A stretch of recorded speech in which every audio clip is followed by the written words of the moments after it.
Добрый день, глубокоуважаемые члены диссертационного совета. Согласно приказа министра образования и науки Республики Казахстан за номером 126 от 20 августа 2025 года, пункт 32, заседание диссертационного совета считается правомочным, если в работе принимает участие не менее 2/3 его членов. Участие в заседании официальных рецензентов, временных членов диссертационного совета, согласно пункту 23, подпункт 1, 2, 3, 17, пункт 20, глава 2, подпункт 5 того же приказа, а также приказа Министерства науки и высшего образования Республики Казахстан номером 305 от 4 марта 2025 года по формированию диссертационного совета по образовательной программе 6D-110-100, 8D-101-02 «Медицина», сформирован новый состав диссертационного совета при Западно-Казахстанском медицинском университете имени Марата Оспанова от 13 марта 2025 года за номером 13/2/16-193 и от 10 февраля за номером 13/2/16-159 для повторной защиты диссертационной работы докторанта Кульжановой Динары Сандибаевны на тему влияния приема профилактических доз витамина D на кортизол у девочек-подростков с первичной дисменореей по образовательной программе 8D-101-02 «Медицина». Объявляю открытым. Следует отметить, согласно приказу председателя правления ректора Абила Талгара Сатыбаевича от 10 февраля 2026 года за номером 13/2/16-159, Аманжол Кызы Айнур является научным руководителем докторанта. Учитывая пункт 31 глава 3 приказа министра образования и науки Республики Казахстан об утверждении типового положения в диссертационном совете в редакции приказа от 20 августа 2025 года за номером 421, пункт 31. Председатель, заместитель председателя и ученый-секретарь диссертационного совета не могут выполнять свои обязанности на заседании диссертационного совета в случае, когда рассматривается диссертация докторанта, у которого они являются научными консультантами или имеется конфликт интересов. В таких случаях их обязанности возлагаются на других членов решением диссертационного совета. В связи с чем для проведения заседания диссертационного совета по повторной защите диссертации Кульжановой Динары Сандибаевны на соискание степени доктора философии в состав членов диссертационного совета внесены изменения. Приказом председателя правления ректора Абилова 10 февраля 2026 года за номером 13/2/16-158 заместителем председателя диссертационного совета назначена Смаилова Лазат Кенжебековна. Позвольте представить постоянных членов диссертационного совета по специальности 6D-110-100, 8D-101-02 «Медицина» при ЗКМУ имени Марата Оспанова. Первая — председатель Саханова Светлана Калиулаевна, руководитель научно-практического центра ЗКМУ имени Марата Оспанова, доктор медицинских наук, профессор. Заместитель председателя Смаилова Лязат Кенжебековна, PhD, доцент кафедры акушерства и гинекологии номер 2, НАУ, Медицинский университет Астана, город Астана.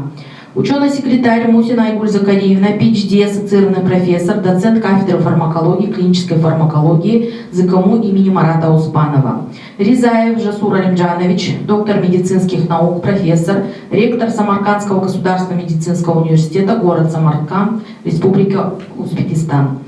Приказом председателя правления ректора Абилова 10 февраля 2026 года за номером 13/2/16-159 для защиты диссертационной работы докторанта Кульжановой Динары Сандибаевны на тему влияния приема профилактических доз витамина D на кортизол у девочек-подростков с первичной дисменореей по образовательной программе 8D-101-02 «Медицина» в состав диссертационного совета включены временные члены. Нурхасимова Раушан Габасовна, кандидат медицинских наук, ассоциированный профессор, профессор кафедры хирургических болезней медицинского факультета, Международный Казахско-Турецкий университет имени Ясауи, город Туркестан, Республика Казахстан, участвует онлайн.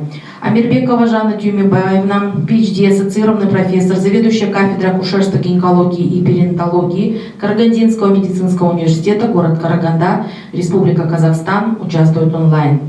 Смаилова Лазат Кенжебековна, PhD, доцент кафедры акушерства и гинекологии номер 2, НАУ, Медицинский университет Астана, город Астана, Республика Казахстан, участвует онлайн. Таким образом, сегодня из 7 членов диссертационного совета по явочному листу присутствует 6. Кворум имеется. Разрешите заседание диссертационного совета под протоколом номер 2 при НАУ ЗКМУ имени Марата Оспанова по образовательной программе 6D110-100, 8D101-02 медицина считать открытым и приступить к работе. На повестке дня повторная защита диссертации на соискание ученой степени доктора философии Кульжановой Динары Сандибаевны на тему влияния приема профилактических доз витамина D на кортизол у девочек-подростков с первичной дисменореей по образовательной программе 8D101-02 медицина. Диссертационная работа выполнена на кафедре нормальной физиологии НАУ ЗКМУ имени Марата Оспанова. Диссертация представляется в форме диссертационной работы. Язык защиты русский. Научные консультанты. Айнура Манжол-кызы, PhD, ассоциированный профессор, профессор кафедры нормальной физиологии ЗКМУ имени Марата Оспанова, город Актюбе, Республика Казахстан. Сапарбаев Самат Сагатович, PhD, КМН, ассоциированный профессор, медицинский директор по научно-клинической работе медцентра Аль-Жами, город Астана, Республика Казахстан. Зарубежный научный консультант Эдгарас Станкевичус, МД, PhD, профессор кафедры физиологии, клинической фармакологии и сосудистой хирургии Литовского университета наук здоровья, город Каунас, Литва. Участвует онлайн. Официальные рецензенты: Тулетова Айнур Серикбаевна, PhD, ассоциированный профессор, руководитель медицинского центра Ана-клиник, президент национальной линии эндометриоза, город Астана, Республика Казахстан, участвует онлайн. Гергадзе Елена Романна, доктор медицинских наук, профессор Тбилисского института имени Джавахишвили, научный руководитель Национального института эндокринологии, эксперт Минздрава Грузии по эндокринологии, город Тбилиси, Грузия, участвует онлайн. Для оглашения списка документов докторанта слово предоставляется секретарю диссертационного совета Мусиной Айгуль Закариевне.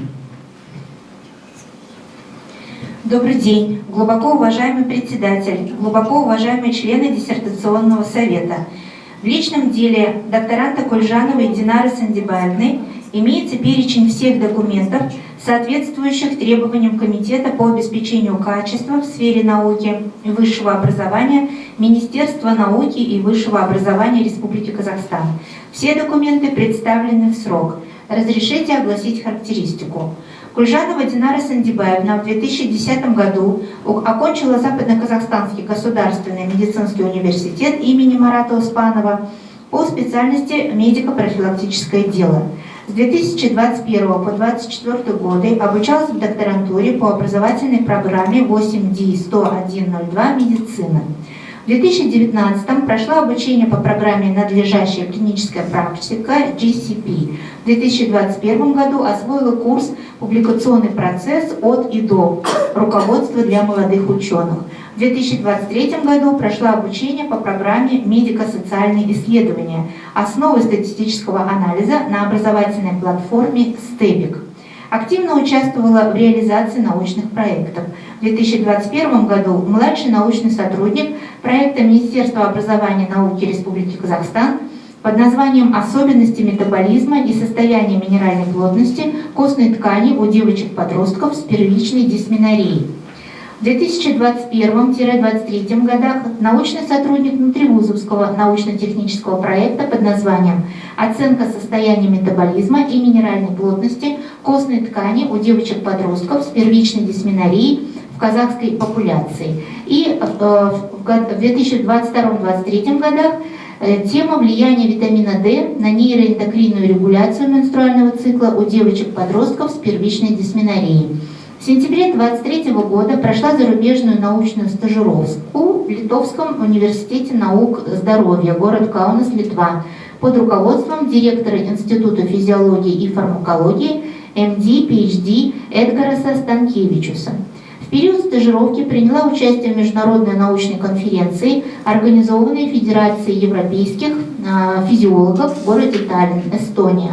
По материалам диссертационного исследования ею опубликовано 8 научных работ, из них 2 статьи в международных журналах, индексируемых в базах Web of Science и Scopus, 3 статьи в научных изданиях, рекомендованных Комитетом по обеспечению качества в сфере науки и высшего образования РК, 3 тезиса в сборниках международных научных конференций.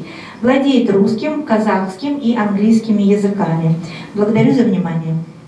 Имеются ли вопросы по личному делу соискателя? Вопросов нет. Согласно пункта 38 глава 3 приказа министра образования и науки Республики Казахстан об утверждении типового положения в диссертационном совете в редакции от 20 августа 2025 года за номером 421, пункт 38. При представлении диссертации на повторную защиту диссертационный совет назначает 3 членов диссертационного совета, которые составляют заключение об устранении диссертации нарушений, установленных ранее. Заключение размещается на интернет-ресурсе ОВПО не менее чем за 10 рабочих дней до защиты и зачитывается на защите диссертации. Разрешите озвучить заключение члена диссертационного совета 6D-110-100, 8D-101-02 медицина при НАУ ЗКМУ имени Марата Успанова по устранению замечаний экспертного совета по общей медицине от 15 января 2025 года за протоколом номер 1 по диссертации Кульжановой Динары Сандыбаевны на тему влияния витамина D на уровень кортизола у девочек-подростков с первичной дисменореей. Замечание по пункту 3. Соблюдение диссертации принципа внутреннего единства. Диссертация обладает внутренним единством. Разделы и положения диссертации логически взаимосвязаны. Однако акты внедрения не соответствуют полученным охранным документам. Ответ. Акты внедрения исключены из списка публикаций, которые были получены в ходе выполнения научно-технического проекта 2022-2023 года на тему влияния витамина D на нейроэндокринную регуляцию менструального цикла у девочек-подростков с первичной дисменореей, так как не связаны с темой диссертационной работы. Замечание по пункту 4. Соблюдение диссертации принципа научной новизны. Основные научные результаты. Научная гипотеза не является новой, так как в мировой литературе существует ряд научных исследований по взаимосвязи дефицита витамина D и первичной дисменореи у женщин молодого возраста. Новизна исследований состоит в изучении данной проблемы у девочек-подросток в взаимосвязи с уровнем кортизола в слюне, что расширяет научные данные по данной проблеме. В представленной группе участников исследований не проанализирован национально-расовый состав, что также может повысить уникальность исследования. По схожей теме защищена диссертация на соискание степени PhD на кафедре нормальной физиологии Дунаевой Айнур Ергалиевной на тему «Связь уровня витамина D с полиморфизмом гена VDR у девочек-подростков при первичной дисменории» по специальности 8D-101-02 медицина и опубликована статья в международном рецензируемом журнале. Таким образом, тема диссертации претендента не обладает достаточной новизной и требует доработки. Ответ. В доработанном варианте диссертации внесены дополнения в название темы и обновлена научная новизна исследования. Тема в новой редакции «Влияние приема профилактических доз витамина D на кортизол у девочек-подростков с первичной дисменореей». Также откорректирована научная новизна. Диссертационная работа Кульжановой Динары Сандыбаевны является фрагментом внутривузовского научно-технического проекта НАУ ЗКМУ имени Марата Успанова кафедры нормальной физиологии на тему влияния витамина D на нейроэндокринную регуляцию менструального цикла у девочек-подростков с первичной дисменореей, выполненной в 2022-2023 годах. Дизайн исследования РКИ. Также на кафедре нормальной физиологии была защищена докторская диссертация Дунаевой Айнур Ергалиевны на тему «Связь уровня витамина D с полиморфизмом гена VDR у девочек-подростков при первичной дисменории», который является фрагментом другого внутривузовского научно-технического проекта на тему «Оценка состояния метаболизма и минеральной плотности костной ткани у девочек-подростков с первичной дисменореей в казахской популяции», которая выполнялась с 21-23 года. Дизайн исследования «Случай контроль». Опубликованная статья Дунаевой Айнур в международном рецензируемом журнале с 23 года в базе данных Scopus охват данной статьи прекращен. По пункту 5. Соблюдение диссертации принципа достоверности. Результаты диссертационной работы получены с использованием современных методов научных исследований, таких как визуальная аналоговая шкала, которая является золотым стандартом в субъективной оценке боли, определение содержания уровня витамина D в сыворотке крови, кортизола в слюне, проводилась электрохимиолюминесцентным иммунотестом, который выполняется на автоматическом иммунологическом анализаторе. Сбор систематизации первичной информации и формирование баз данных осуществлялось в программе Excel 2021 года. Однако в разделе «Результаты» при представлении модели бинарной логической регрессии, таблица 11, страница 65, требуется разъяснение в отношении переменных, включенных в модель, интерпретации и отсутствия анализов потенциальных факторов риска, что снижает валидность представленных данных. К одному из таких факторов можно отнести национально-расовый состав участников исследования. Ответ. В раздел «Результаты» внесены исправления и дополнения. В рандомизированных исследованиях рандомизация является ключевым методом для минимизации влияния конфаундеров, позволяя установить более достоверные причинно-следственные связи между вмешательством и исходом. Для установления причинно-следственных связей между изучаемыми параметрами и выделения независимых предикторов боли при первичной дисменорее использовался метод бинарной логической регрессии. Этот метод способствовал созданию прогностической модели для оценки риска сохранения болевого синдрома после профилактического приема витамина D. Построение логической регрессии выполнялось в несколько этапов.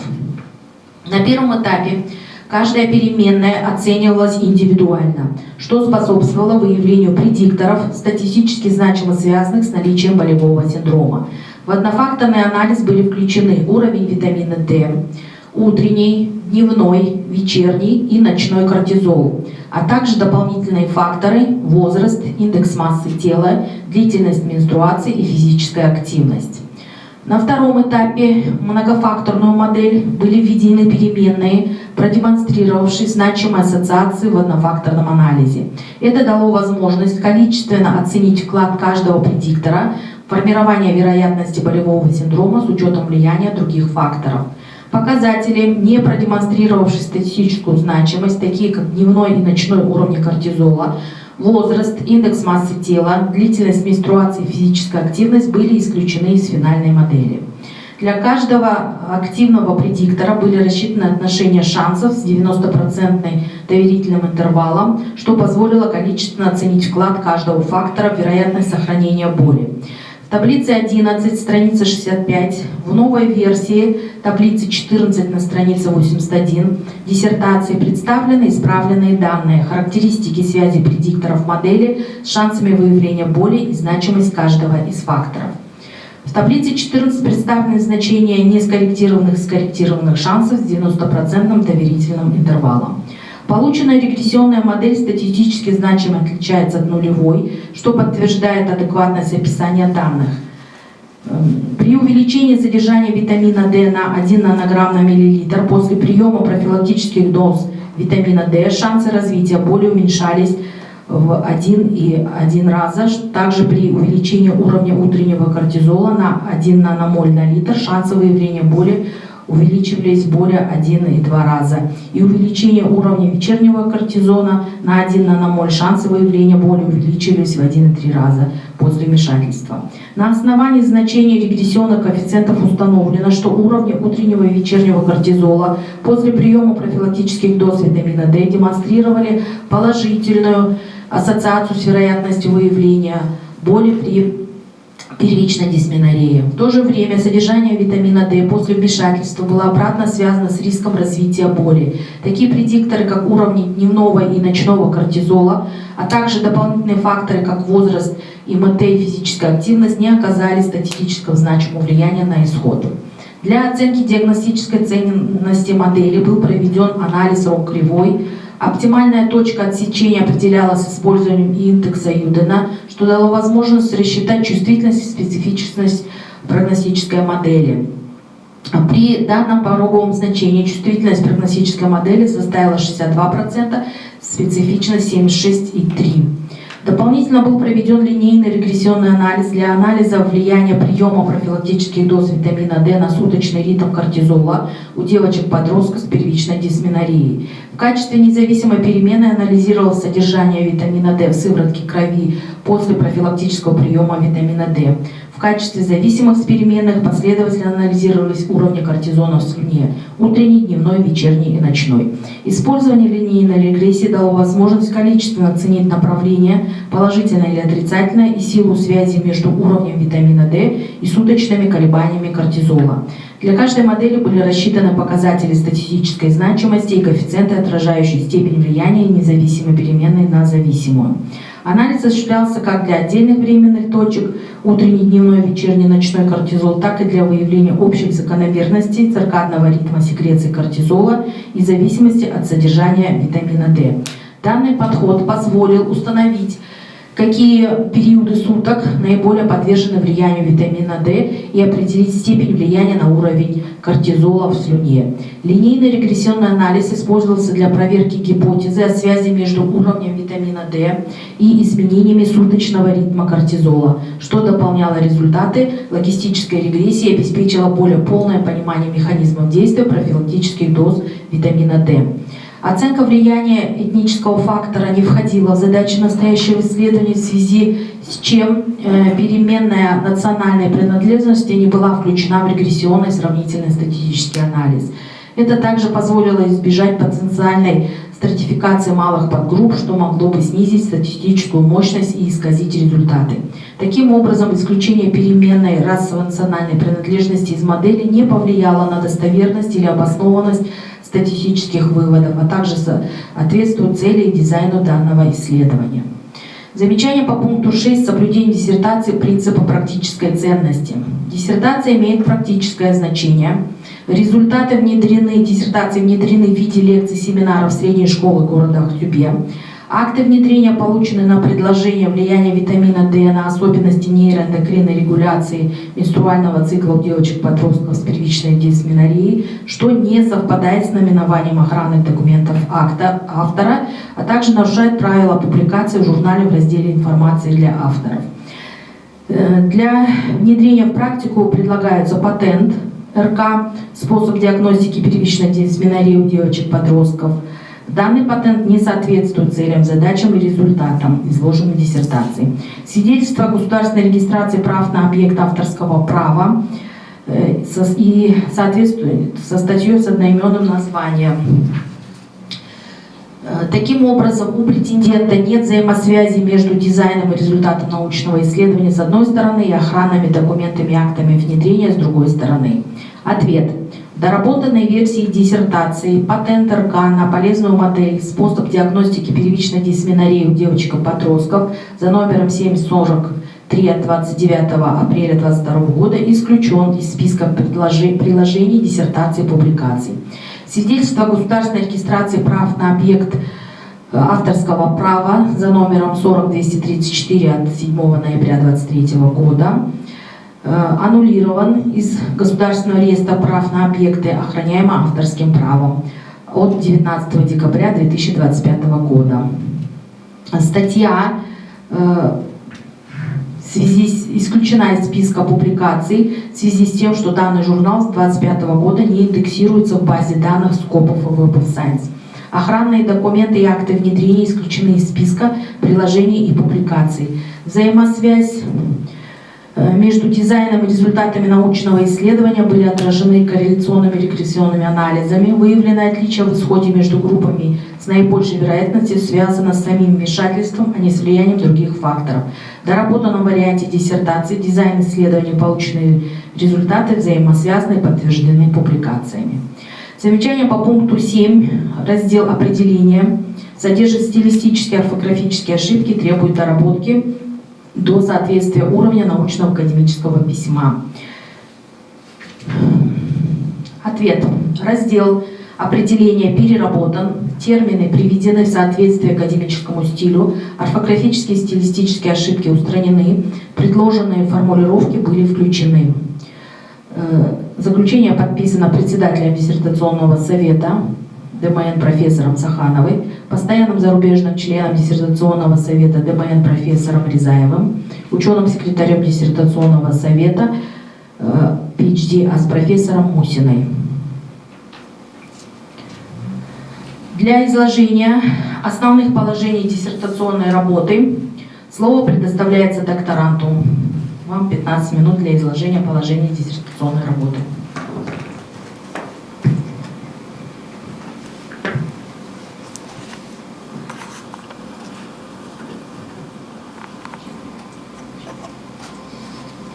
Здравствуйте, уважаемый председатель и член диссертационного совета, а также коллеги. Разрешите представить вам результаты нашей диссертационной работы на тему влияния приема профилактических доз витамина D на кортизол у девочек-подростков с первичной дисменореей. На сегодняшний день известно, что первичная дисменорея у девочек-подростков остается одной из наиболее актуальных проблем современной гинекологии детского и подросткового возраста. Несмотря на высокую распространенность данного состояния, сопровождающуюся выраженным болевым синдромом, многие звенья его патогенеза требуют дальнейшего уточнения. В последние годы накоплен значительный объем данных о положительном влиянии витамина D на снижение интенсивности боли при дисменорее. Однако механизмы его воздействия на стресс-ассоциированные показатели, в частности на уровень кортизола, при использовании именно профилактических доз у подростков, остаются недостаточно изученными. Выбор слюны в качестве биологической среды для оценки уровня кортизола как маркера стрессового ответа обусловлен ее высокой диагностической ценностью, поскольку в ней определяется свободная биологически активная фракция гормона. В условиях педиатрической практики данный неинвазивный метод является приоритетным, так как позволяет избежать дополнительного психоэмоционального напряжения, неизбежно возникающее при анализе крови. Анализ мировой литературы показал, что несмотря на растущий интерес к неинвазивной диагностике по данной проблематике, количество опубликованных работ скудны. Существующий дефицит данных подчеркивает научную новизну нашего исследования. Полученные результаты позволят дополнительно представление о патогенезе первичной дисменореи и разработать научно обоснованные подходы к ее профилактике с использованием витамина. Цель исследования – оценить влияние витамина D на уровень кортизола у девочек-подростков с первичной дисменореей до и после приема профилактических доз витамина D и плацебо. Задача исследования – исследовать суточный ритм кортизола в слюне у девочек-подростков с первичной дисменореей до и после приема профилактических доз витамина D и плацебо. Второе – сравнить содержание витамина D у девочек-подростков с первичной дисменореей до и после приема профилактических доз витамина D и плацебо.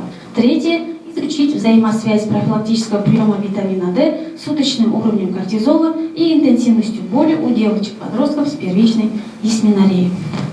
Основные положения, выносимые на защиту.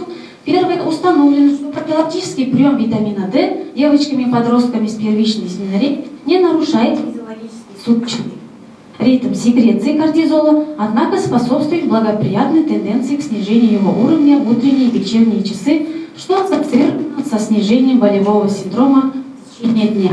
Второе, доказано, что трехмесячный прием профилактической дозы витамина D приводит к стабильному повышению его сывороточного уровня у девочек-подростков с первичной дисменореей. Снижение интенсивности боли на фоне приема витамина D взаимосвязано с его влиянием на гипоталамо-эпифизарное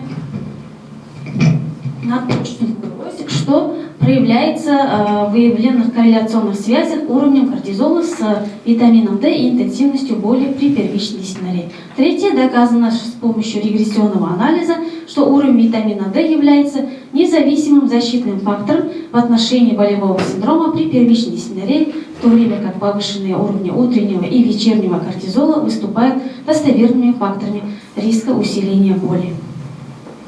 Материалы и методы исследования – это дизайн исследования, двойное слепое, рандомизированное, плацебо-контролируемое исследование.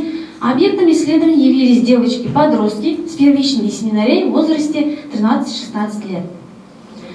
Критерии включения: девочки-подростки от 13 до 16 лет, регулярный менструальный цикл и менархия в течение 1 года. Впервые выявленный признак первичной дисменореи и девочки, описавшие боль по визуально-аналоговой шкале больше 3 и ниже 9 баллов. Критерий исключения – девочки с заболеваниями аномалий органов малого таза, после оперативного лечения полости малого таза, выявлены неврологические и психиатрические отклонения в анамнезе, а также девочки-подростки, принимавшие гормональные препараты, были исключены из исследования. В начале исследования проводился сбор участниц. Этим мы проводили совместно с детским и подростковым гинекологом, проводили лекции и собрания в школах с подростками и их родителями. Далее все родители и их дети были тщательно проинформированы с целью исследования и процедурами, и только после в исследовании участвовали только те девочки и подростки, у которых было получено письменное информированное согласие. Далее исследование проводилось по стандартному протоколу в консультативно-диагностическом центре на приеме детского и подросткового гинеколога в областном перинатальном центре города Ахтубе, где оценивалось физическое развитие девочек-подростков с помощью антропометрии, определяли интенсивность боли по визуально-аналоговой шкале, а также ультразвуковое исследование органов малого таза с целью исключения органических причин боли внизу живота. Далее мы проводили лабораторные исследования, где мы определяли уровень кортизола в слюне 4-кратно в течение дня, а также содержание витамина D в сыворотке крови. Все эти девочки были рандомизированы на две группы. Основная группа, которая получала витамин D в дозе 4000 международных единиц ежедневно в течение 3 месяцев, и контрольная группа, которая получала плацебо. В течение 3 месяцев проводили мониторинг всех девочек, и по истечению 3 месяцев повторно проводили лабораторные исследования, определяли повторно уровень кортизола в слюне 4-кратно в течение дня и уровень витамина D в сыворотке крови, а также интенсивность боли по визуально-аналоговой шкале. В конце исследования проводился сбор и анализ данных в программе Microsoft Excel, SPSS 26 версии и GraphPad Prism 9 версии. На данном слайде приведена блок-схема исследования, где в начале исследования было зарегистрировано 232 респондента.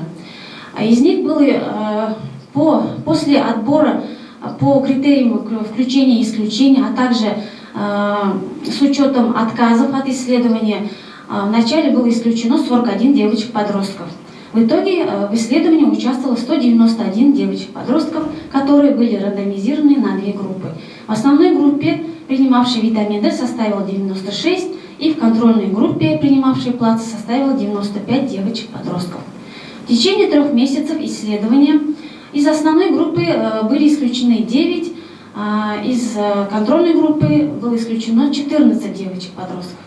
Они были исключены по разным причинам, в основном по болезни, из-за изменения места жительства, а также из-за нерегулярного применения препарата. В итоге в конце исследования было проанализировано из основной группы 87 и из контрольной группы 81 девочек-подростков. Результаты исследования. В данной таблице приведена характеристика девочек-подростков. До начала исследования показатели 2 групп не имели значимых различий и были сопоставимы по всем параметрам, таким как возраст, рост, вес, индекс массы тела, интенсивность боли, а также по уровню кортизола и содержания витамина D.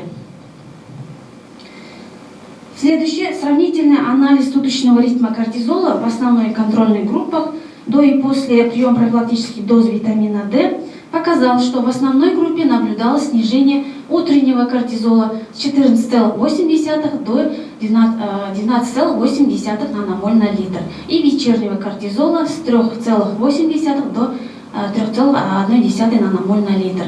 И в контрольной группе наблюдалось значительное снижение утреннего кортизола с 14,5 до 10,1 наномоль на литр. Далее, при сравнительном анализе суточного ритма кортизола после приема профилактических доз витамина D и плацебо показал, что статистически значимые различия между группами наблюдались исключительно по уровню утреннего кортизола. При этом значения дневного, вечернего и ночного кортизола не имели значимых различий между группами. По содержанию витамина D между основной и контрольной группами после приема профилактических доз витамина D показал значимые различия. Значительно повысился он в основной группе с 12,5 до 28,6 нанограмм на миллилитр, в то время как в контрольной группе оно снизилось с 13,7 до 11,6 нанограмм на миллилитр. Уровень витамина D в сыворотке крови в основной группе увеличился в 2,5 раза по сравнению с контрольной группой. Также мы провели сравнительный анализ интенсивности боли,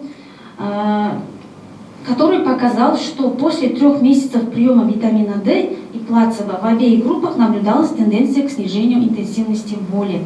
Однако наиболее выраженное уменьшение интенсивности боли было обнаружено в основной группе, который снизился с 6 до 3 баллов, тогда как в контрольной группе наблюдалось незначительное снижение с 6 до 5 баллов.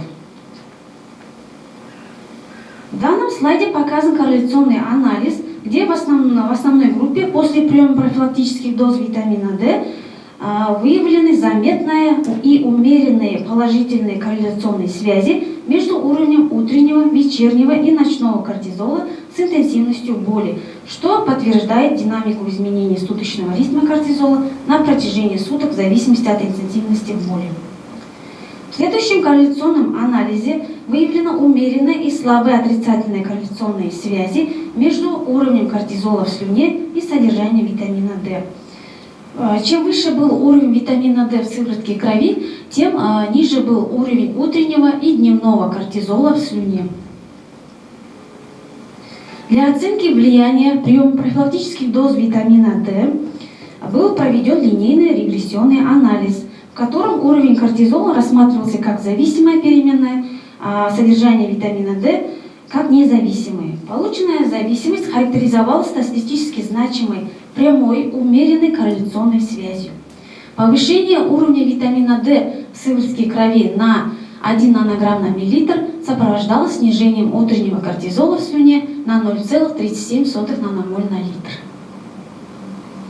Также была разработана прогностическая модель для определения вероятности боли при первичной дисменорее в зависимости от уровня утреннего, дневного, вечернего, ночного кортизола, содержания витамина D, а также дополнительные факторы, такие как возраст, индекс массы тела, физическая активность методом бинарной логистической регрессии.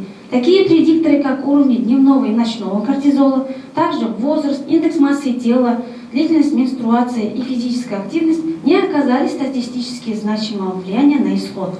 При увеличении витамина D на 1 нанограмм на миллилитр после приема профилактических доз витамина D шансы развития боли уменьшались в 1,45 раза.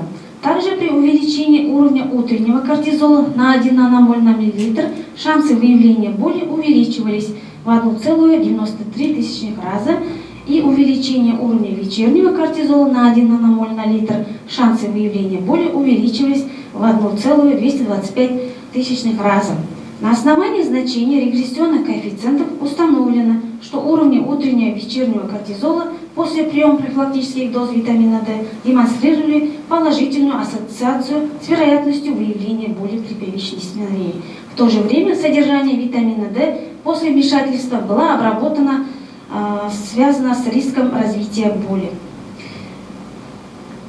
Далее проведенный рок-анализ подтвердил хорошую прогностическую способность модели. Оптимальное пороговое значение вероятности составило 66,5%. При данном пороговом значении чувствительность прогностической модели составила 62%, а специфичность 76,3%. Таким образом, полученная модель может быть использована для стратификации риска и прогностической оценки выраженности боли у девочек-подростков с первичной дисменореей. Позвольте выводы не зачитывать, так как они приведены в аннотации. Спасибо за внимание. Спасибо, Динара Сандибаевна. Уважаемые коллеги, какие имеются вопросы к докторанту по представленной диссертации?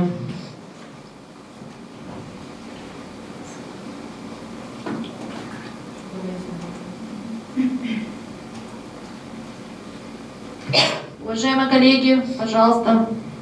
Можно, да, вопрос? Здравствуйте, меня слышно? Пожалуйста. Да, вас слышно, пожалуйста. Ага. Так, спасибо за доклад, я здесь внимательно. У меня два вопроса. Первый вопрос. Работа выполнена на достаточно однородной выборке девочек-подростков, но меня интересует, могут ли полученные вот эти закономерности быть экстраполированы на другие возрастные группы, например, молодые женщины репродуктивного возраста, или требуются какие-нибудь дополнительные исследования? Это первый вопрос. Второй.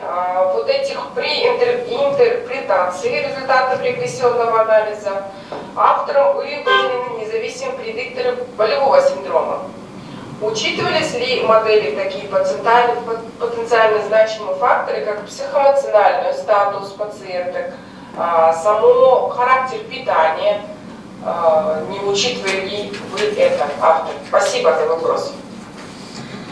Спасибо за вопрос, Жанна Тюймабаевна. Позвольте ответить на первый вопрос. Данные результаты частично мы можем перенести на молодых женщин, так как патогенез первичной дисменореи для всех одинаков. Но все-таки следует для уверенного переноса всех этих результатов требуются дополнительные исследования, потому что с учетом особенностей подросткового возраста и взрослых женщин гормональный фон отличается, и также плюс присутствуют дополнительные заболевания. Все это должно учитываться при переносе таких результатов. По следующему вопросу. При проведении регрессионного анализа мы учитывали только те предикторы, которые мы включили в задачи, которые непосредственно влияют на интенсивность боли. Это такие как уровень кортизола, особенно утреннего, дневного, вечернего, ночного, и содержание витамина D. Также по рекомендациям экспертного совета мы добавили туда дополнительные факторы в эту модель. Это индекс массы тела, также возраст добавили, длительность менструации и физическую активность. В основном все эти дополнительные факторы не оказали значимых влияний на нашу регрессионную модель, не имели влияния на исход, только такие предикторы, как утренний и вечерний кортизол и содержание витамина D. А такие дополнительные показатели, как питание и психоэмоциональный статус, мы не включали в модель, так как не входило в наши задачи, но мы полностью признаем значимость этих факторов и планируем в будущем их включить в дальнейшие исследования для создания более полной многофакторной модели. Жанна Тюймабаевна, вы удовлетворены ответом? Да, спасибо, поняла. Удовлетворена. Спасибо. Есть ли еще вопросы? Пожалуйста, коллеги.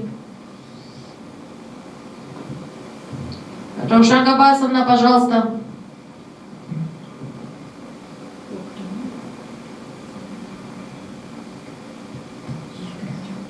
Пожалуйста, коллеги, вопросы. Можно вопрос? Да, Жасур Алимджанович, пожалуйста. Спасибо огромное за содержательный доклад и за выбранную такую интересную тему. У меня вопрос. Мы все знаем, что солнце является главным источником витамина D для человека. И когда солнечные лучи в коже запускается процесс синтеза витамина D. Исходя из этого, у меня такой вопрос. Вообще мы знаем, что достаточно от 10 до 30 минут солнечного света для того, чтобы было в организме достаточное количество витамина D. И рекомендуется это 2-4 раза в неделю. У меня, исходя из этого, вопрос.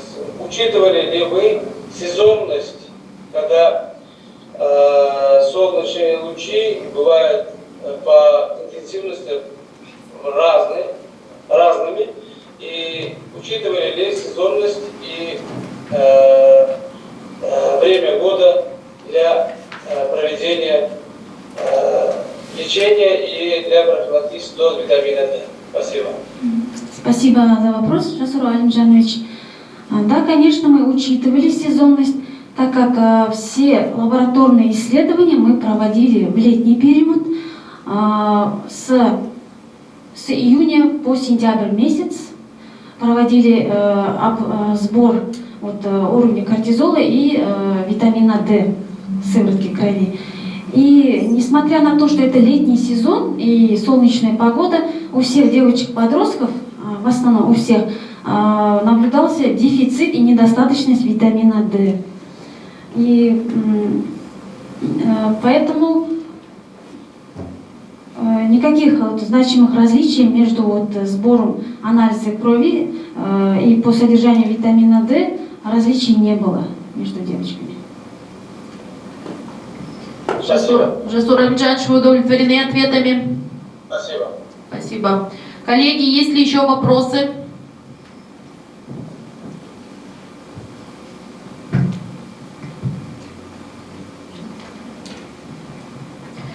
Если нет вопросов, то мы продолжаем нашу работу. Мы переходим к следующему этапу. Слово предоставляется научным консультантам. Слово предоставляется первому научному консультанту докторанта, PhD, ассоциированному профессору кафедры нормальной физиологии Западно-Казахстанского медицинского университета имени Марата Оспанова, город Актюбе, Республика Казахстан, Айнур Аманжолқызы. Добрый день, глубоко уважаемый председатель и глубоко уважаемые члены диссертационного совета.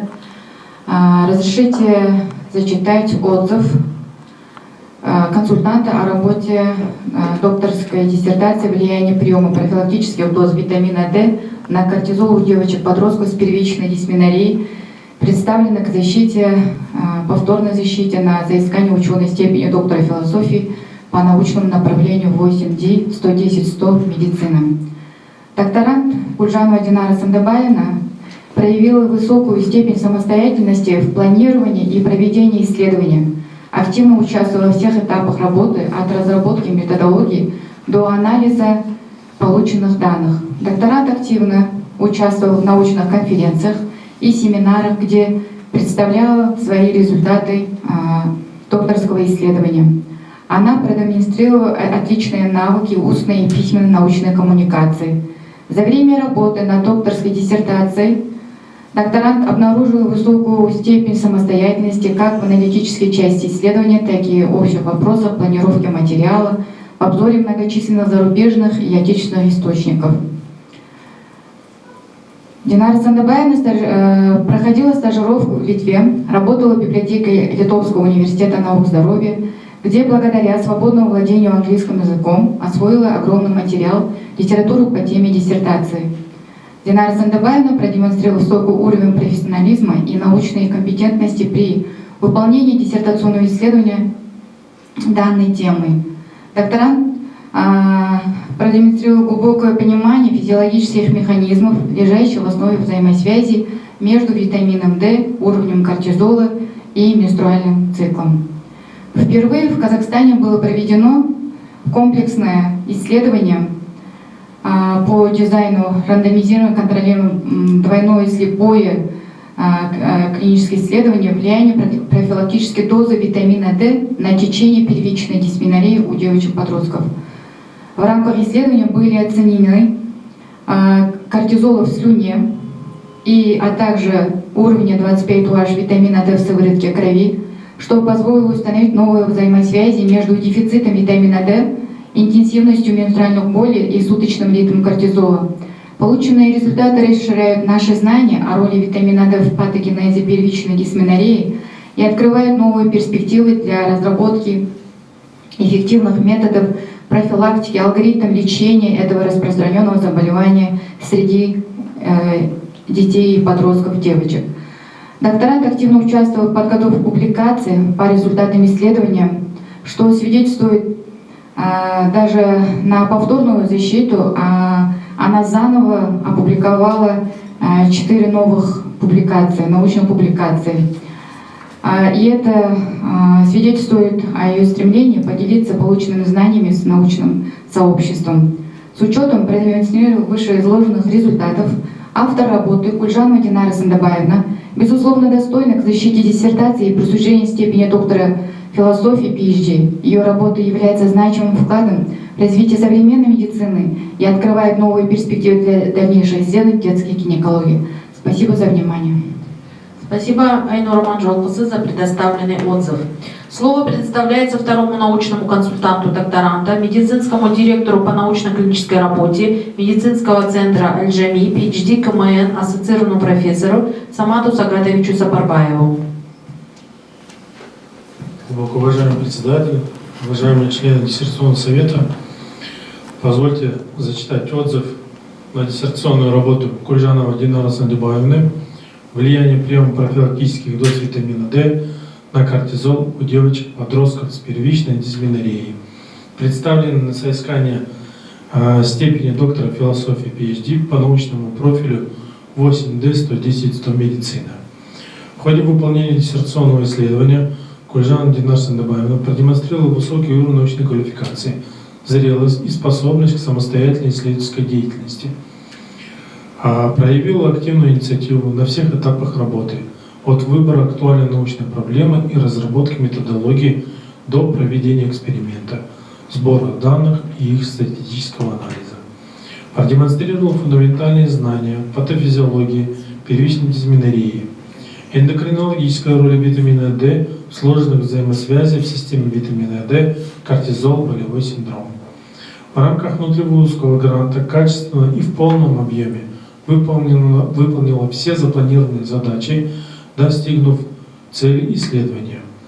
Научная значимость работы подтверждена публикациями в рецензируемых журналах, индексируемых в международных базах данных Scopus и Web of Science, а также в изданиях как SOM. Результаты исследования были неоднократно представлены и успешно обсуждались на научных конференциях. Владеет необходимыми навыками планирования эксперимента и современными методами статистической обработки данных. Диссертационная работа представляет собой завершенное научное исследование, вносящее значимый вклад в изучение патогенеза первичной дисменории. Полученные данные углубляют понимание роли витамина D в модуляции болевого синдрома и открывают перспективы для разработки новых терапевтических подходов. Учитывая высокое качество диссертационной работы, научную значимость полученных результатов и продемонстрированные докторантам профессиональные качества, рекомендую диссертацию Динары Сандыбаевны к защите на соискание ученой степени доктора философии. Спасибо. Самат Сагатович, спасибо за предоставленный отзыв.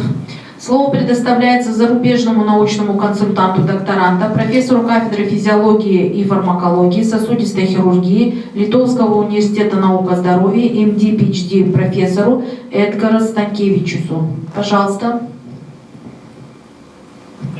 Добрый день, дорогие члены защитного комитета и все, кто меня слышит. Я тоже хотел бы зачитать рекомендацию, не рекомендацию, а отзыв, и посмотрим, как это дается на чуть-чуть забытом языке.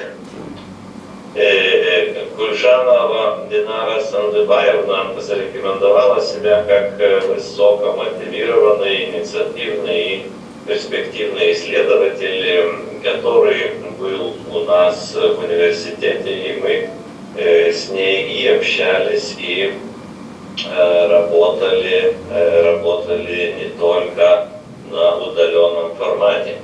Ее активное участие в международной конференции, которая была организована нами и вместе с другими балтийскими странами, это Physiology and Focus.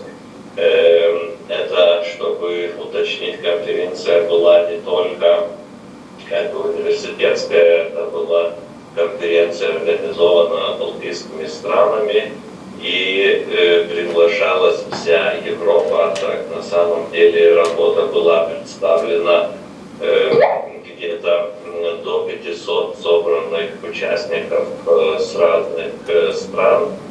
европейских и даже со стран Африки. И представлен доклад там вызвал интерес научного сообщества, а также успешное прохождение научной стажировки, что у нас было. И думаю, что все это наглядно подтверждают ее способности самостоятельной исследовательской работы, глубокое погружение в тему и то, что мы видели, что отличные навыки и хорошие отзывы от окружающей среды конференции тоже как бы чувствовалось и способствовало характеристики докторанта как хорошего перспективного научного сотрудника. В представленной диссертационной работе соискатель убедительно демонстрирует комплексный и критический анализ современного состояния проблемы, что легко в основу четко формулированные цели и задачи, и думаю, что там ошибок как бы и не осталось. Также видно, что есть умение грамотно разрабатывать и в полном объеме реализировать оригинальный исследовательский проект, применяя современные корректные методики. И даже после всех поправок, я думаю, что лучше уже, наверное, сделать эту работу как бы и нельзя, сделана она по максимальной точности. И даже у докторантов мы можем как бы оценить, что способность к получению новых научно обоснованных результатов, имеющих несомненную практическую значимость для совершенствования подходов к ведению пациента с первичной дисминореей тоже как бы было соблюдено. Так что я думаю, что Динара Сандыбаевна обладает развитым критическим и аналитическим мышлением, выраженной целеустремленностью и значительным потенциалом для дальнейшего профессионального роста и построения успешной научной карьеры в будущем. В принципе, это то, что мы и хотим от своих докторантов.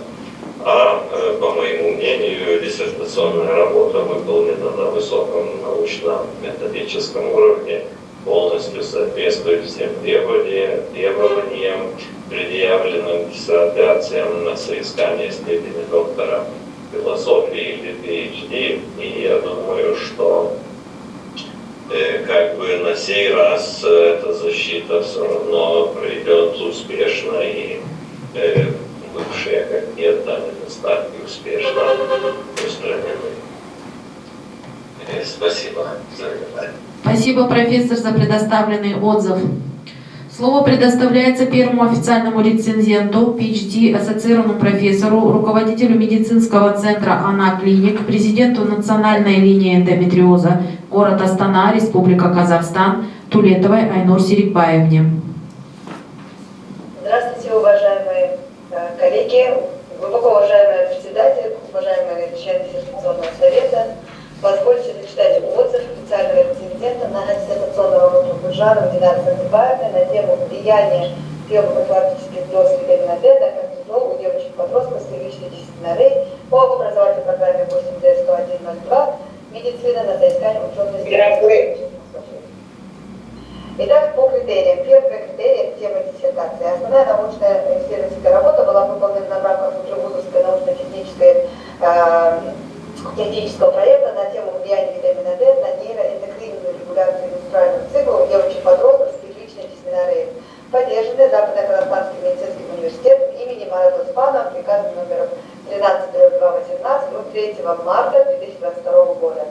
Диссертационная работа соответствует направлению инновационных исследований в области наук о жизни и здоровья, включая медицину и здоровье. Таким образом, тема диссертации выполнена в рамках проекта и финансируемая из государственного бюджета. Второй критерий – это важность для науки.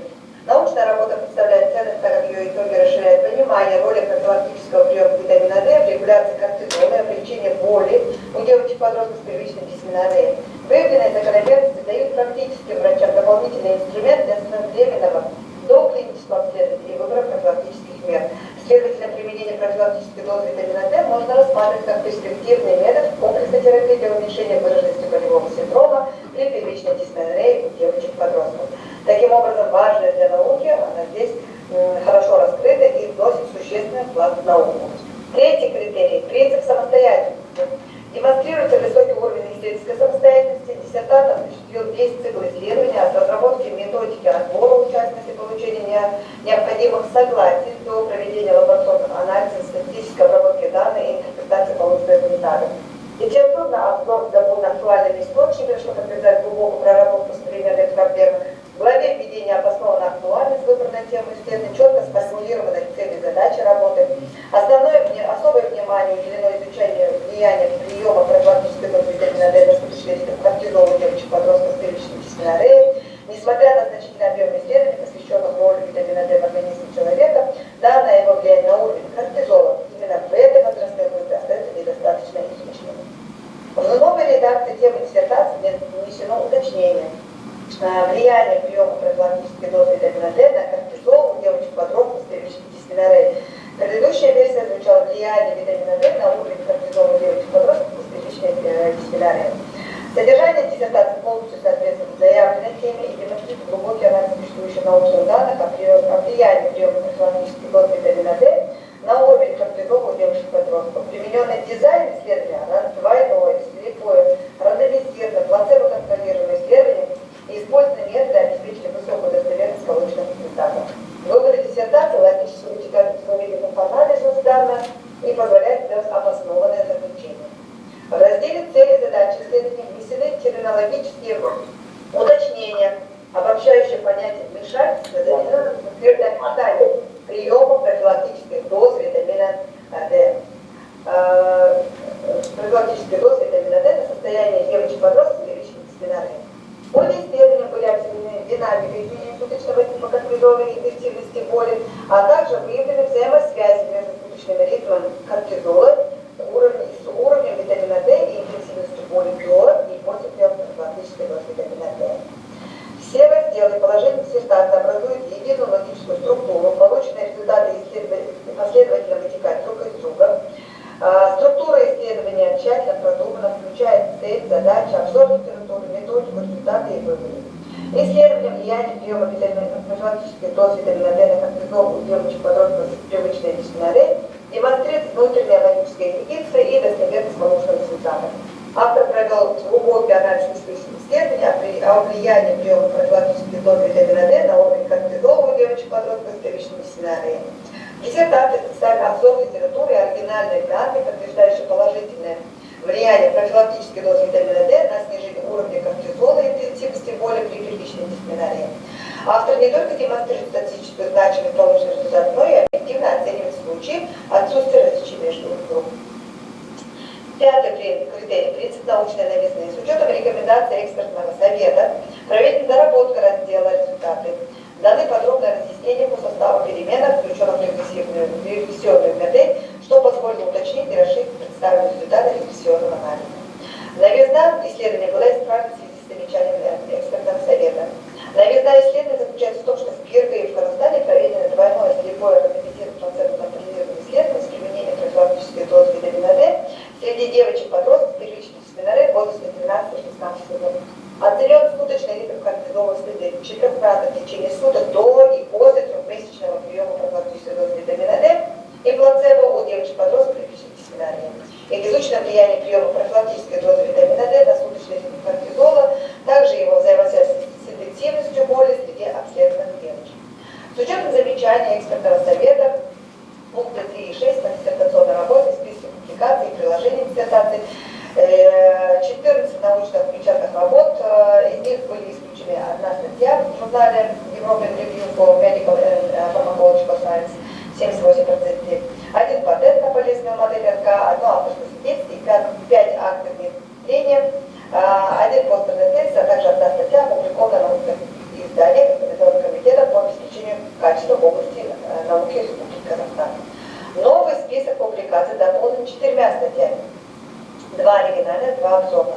По теме диссертации из них 2 статьи в международном журнале, индексированных в информационной базе Web Science Медицинского ВУЗ, Bangladesh Journal of Medical Science 56/29 в 2025 году и Endocrine Metabolic Science 30/30 в 2025 году.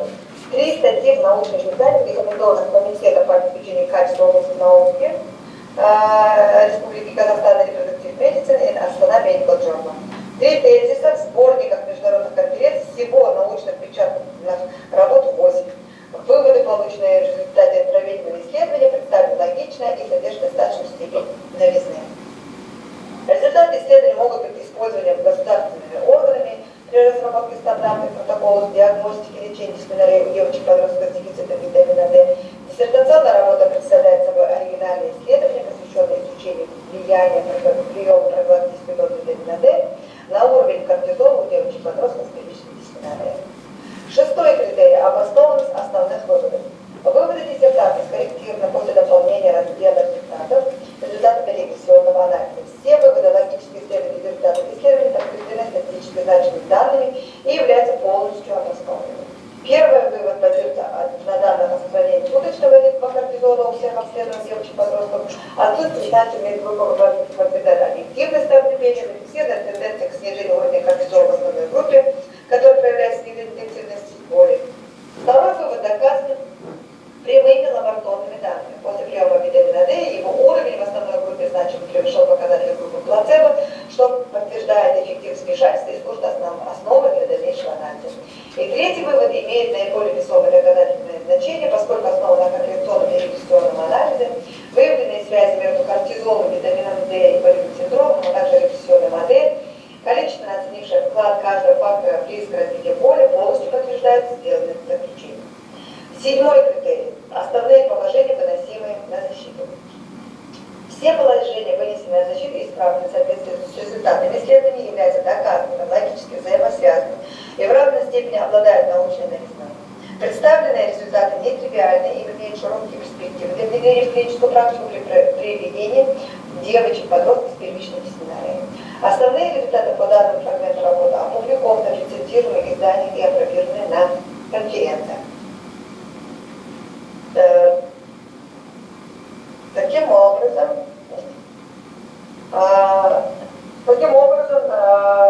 доказаны ли положения, основные положения не доказаны, являются ли тривиальными нет, являются ли они новыми, да, и уровень применения их широкий. Доказаны ли в статье? Да. 8-й критерий – критерий принципа достоверности, достоверность источников и представляемой информации. Методология исследования была дополнена подробным поэтапным описанием построения бинарно-логистической регрессии, включающего однофакторные и многофакторные анализы. Это позволило количественно оценить вклад каждого предиктора формирования вероятности развития болевого синдрома с учетом влияния других факторов. Также дополнено с описанием проведенного линейного регрессионного анализа для количественной оценки направления, положительное или отрицательное, и силу связи между уровнем витамина D и суточными колебаниями кортизола. Методология полностью обоснована и описана достаточно подробно. Используем дизайн двойного слепого рандомизированного плацебо-контролированного исследования с четким критерием отбора, современными лабораторными методами и адекватной статистической обработкой, что обеспечит достоверность полученных результатов. В соответствии с замечаниями экспертного совета, в результатах пункт 5 в результатах исследования был подробно описан проведенный бинарно-логистический регрессионный анализ, дополнительно представлен результатов линейного регрессионного анализа для оценки влияния удержания витамина D в силовой крови с суточными изменениями кортизола в слюне после приема профилактических доз витамина D. Для обеспечения объективности исследования распределение участниц по группам осуществлялось с помощью метода случайной выборки.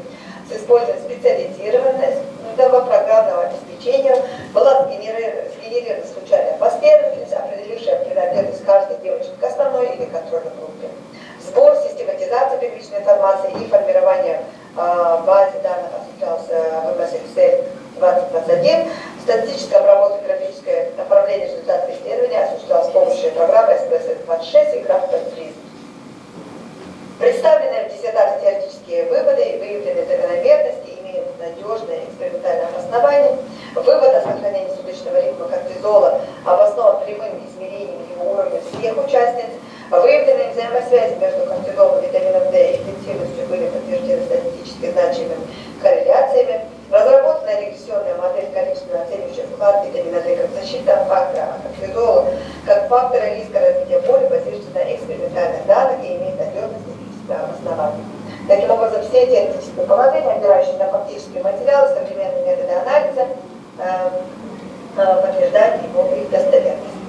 Все важные утверждения диссертации подтверждены ссылками на актуальную достоверную научную литературу, преимущественно последних лет, что обеспечивает надежность теоретической основы исследования. Список использованной литературы был обновлен. Итоговая библиография включает 196 научных источников, первоначально было 218, с преобладанием зарубежных публикаций, что свидетельствует о тщательном отборе наиболее значимых современных работ. Представленный объем литературных данных обеспечил возможность проведения глубокого анализа текущего состояния изучаемой проблемы. Полученные данные вносят существенный вклад в теоретическое обоснование физиологической роли витамина D при первичной дисменорее и его влиянии на уровень кортизола.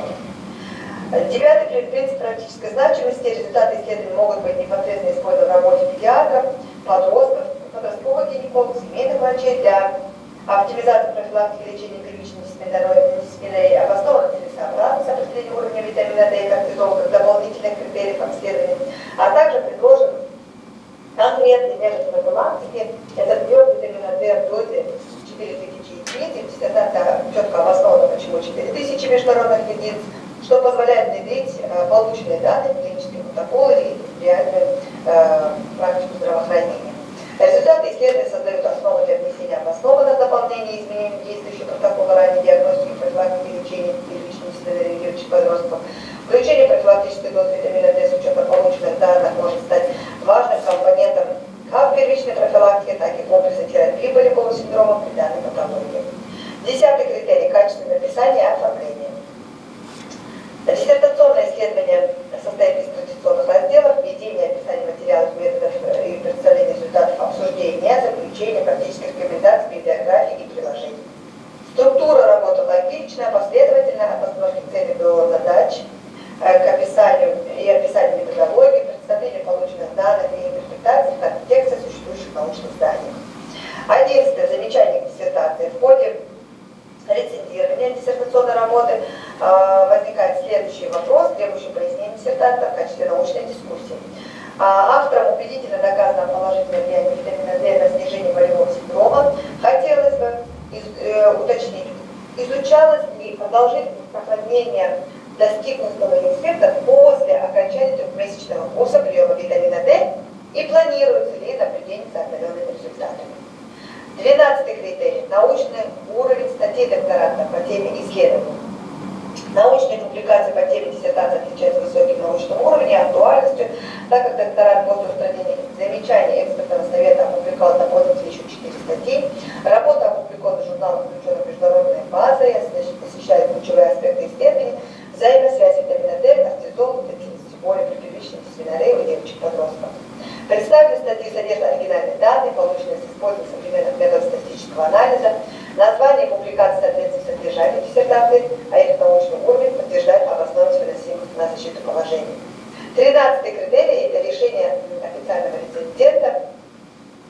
Диссертационное исследование Кульжанова и Динара Сандыбаевны «Влияние приема профилактических доз витамина D на кортизол у девочек-подростков с первичной дисменореей» представляет собой оригинальное научное исследование, выполненное автором самостоятельно, полностью соответствующим требованиям, предъявляемым к диссертации на соискание ученой степени доктора философии PhD по образовательным программам 8D10102 медицина.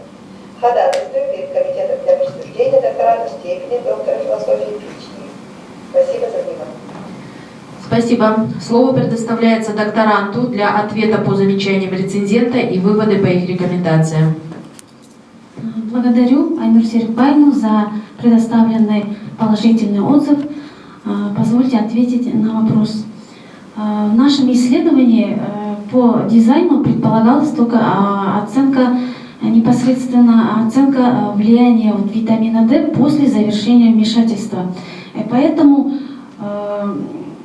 оно было сфокусировано именно наше исследование было сфокусировано именно на патогенетических механизмах, поэтому мы полностью признаем значимость этих факторов и планируем включить,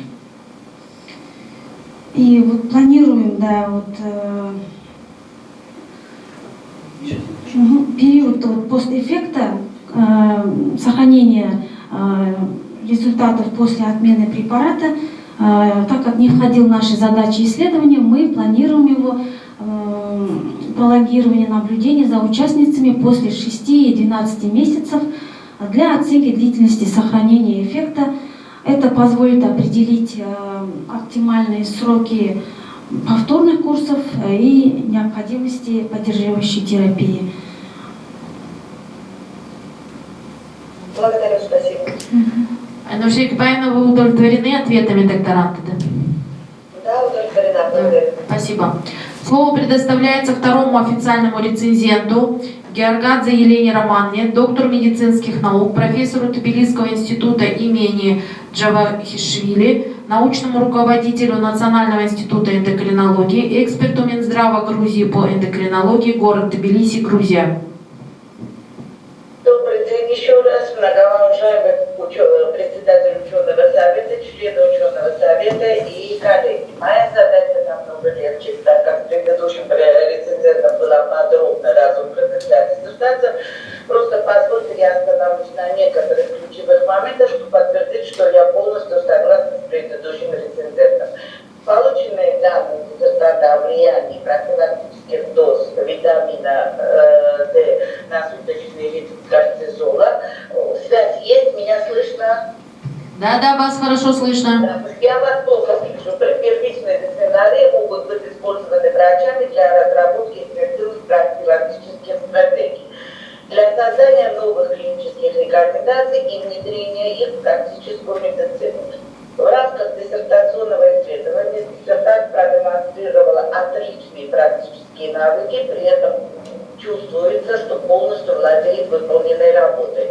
Автор литературы был подробно уже разобран, содержит новые актуальные источники и представляет собой доказательную теоретическую базу, на основании которого вытекает и практическая значимость работы. Актуальность обусловлена недостаточно изученностью на сегодняшний день, связанной между витамином D и суточным ритмом. Несмотря на то, что имеются определенные работы, это изучена эта тема недостаточно еще хорошо. Поэтому тема является, естественно, актуальной. В диссертации представлен всесторонний обзор современной литературы, который посвящен как и роли витамина D, так и кортизола в патогенезе первичной дисменореи. Примененный дизайн исследования основан на принципах рандомизации и слепого контроля, что особенно ценно, потому что позволяет минимизировать надежность минимизировать ошибки, поэтому вырастает надежность полученных данных. Выводы диссертации представляют собой оригинальный научный вклад в изучение влияния витамина D и взаимосвязи кортизола в репродуктивного здоровья девочек-подростков. Реализация целей и задач диссертационного исследования обеспечила полное раскрытие избранной темы. Как известно, впервые проведено комплексное такое исследование об изучении именно профилактических доз витамина D на уровень кортизола и на его ритм. Полученные результаты позволили установить четкую, имеющуюся между ними взаимосвязь и влияние на интенсивность боли. Структура диссертации выстроена бесспорно логично и последовательно. В диссертации имеется всесторонний анализ витамина D. Как отмечено было уже, данная работа, данного характера работа впервые выполнена в Казахстане, как мы хорошо знаем, имеет огромное значение, чтобы каждый регион выполнял свои работы, особенно когда это касается витаминов и микро-макроэлементов, потому что от экологии и окружающей среды он очень отличается у всех регионов. Впервые девочек-подростков с первичной дисциплинарии оценен суточный рейтинг кортизола в слюне 4-кратно в течение суток до и после трехмесячного приема профилактических доз витамина D. Изучено так, что прием профилактических доз витамина влияет на суточный ритм, и это имеет прямую взаимосвязь с интенсивностью боли. Подробно было разобрано, сколько статей, патентов, публикаций было опубликовано в очень серьезных научных изданиях. И хочется отметить, что особую важность имеет, что за этот короткий период было добавлено 4 научные статьи. В работе впервые применена комплексная методика статистического анализа, который полностью соответствует современным требованиям. С точки зрения всеобоснованных выводов она бесспорна. И были подробны все 3 вывода разобраны в предыдущем рецепте. Я присоединяюсь полностью в выполнении, не буду повторять то же самое. Все 3 положения, которые выносимы на защиту, исправлены в соответствии с полученными результатами исследования. Положения являются доказанными, обладают научной новизной и не носят тривиального характера, имеют широкий потенциал для практического применения.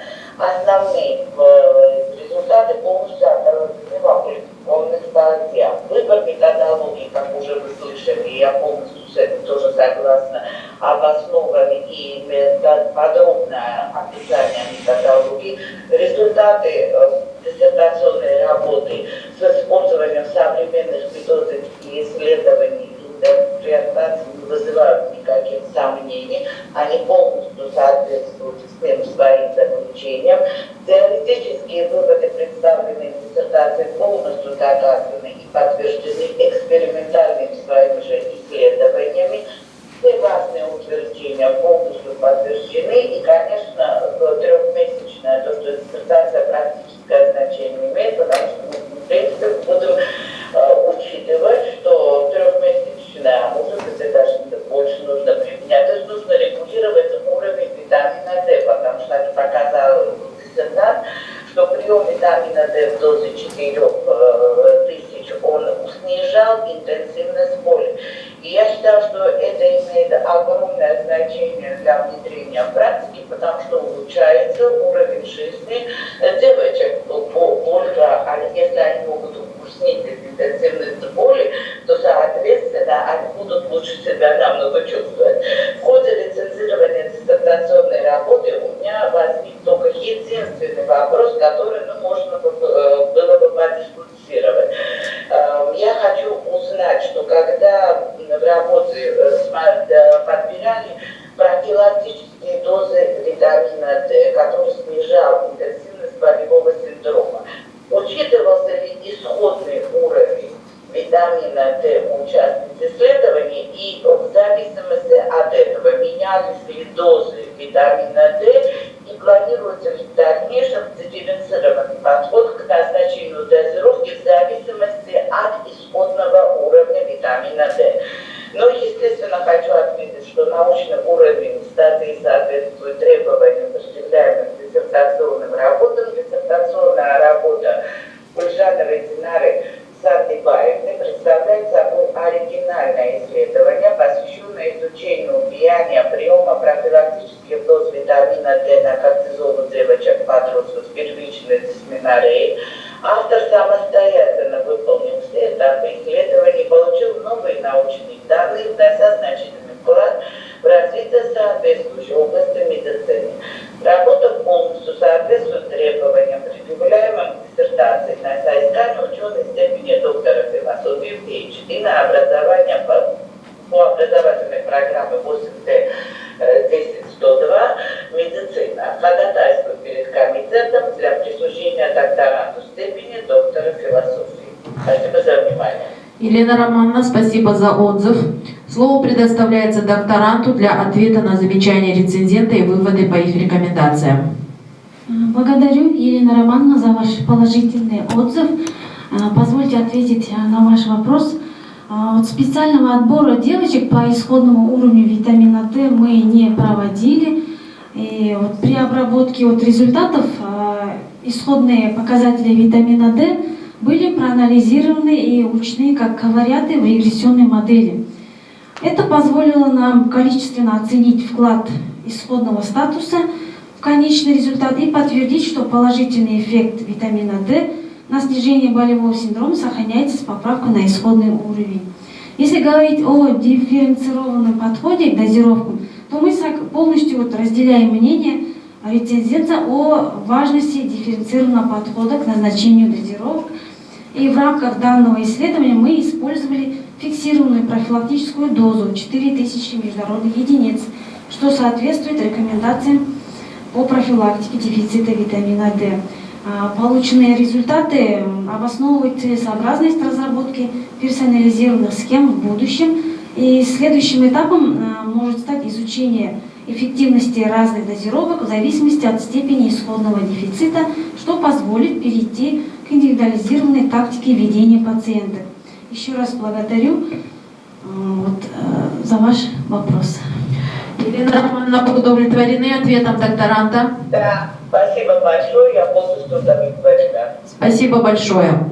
Уважаемые члены диссертационного совета, мы заслушали докторанта, заслушали научных консультантов и выступления официальных рецензентов. Позвольте перейти к дискуссии членами диссертационного совета. Пожалуйста, кто желает выступить? Можно, да? Да, пожалуйста. Во-первых, как врач-акушер-гинеколог, как специалист, занимающийся проблемами эндометриоза, я хотела бы сказать, что актуальность этой работы, она достаточно очень высокая. Почему? Потому что вот с 2023 по 2025 год, 2 года подряд, мы проводили исследования в школах у девочек 13-17 лет по выявлению частоты вообще первичной дисменоррhеи, вообще болезненных менструаций. Из них оказалось, мы где-то проанкетировали более 600 девочек. Из них оказалось, что 10% только девочек имеют безболезненные менструации, вообще их ничего не беспокоит. 30% отмечают, что иногда их что-то беспокоит. И практически 60% девочек говорят о том, что у них болезненные менструации не только первые 2 дня, но и весь менструальный цикл. И это повторяется каждый менструальный цикл. Если вы спросите по обращаемости, да, вот к врачам, то только 10% девочек обращались за медицинской помощью, чтобы установить причину, а 90% они никому не обращались. И очень важно то, что чаще всего вот эта проблема первичной дисменоррhеи, она всегда остается такой недооцененной проблемой. И поэтому и исследований касательно первичной дисменоррhеи очень немного, особенно таких вот рандомизированных, двойным слепым исследованиям, да, достаточно высокого уровня доказательности.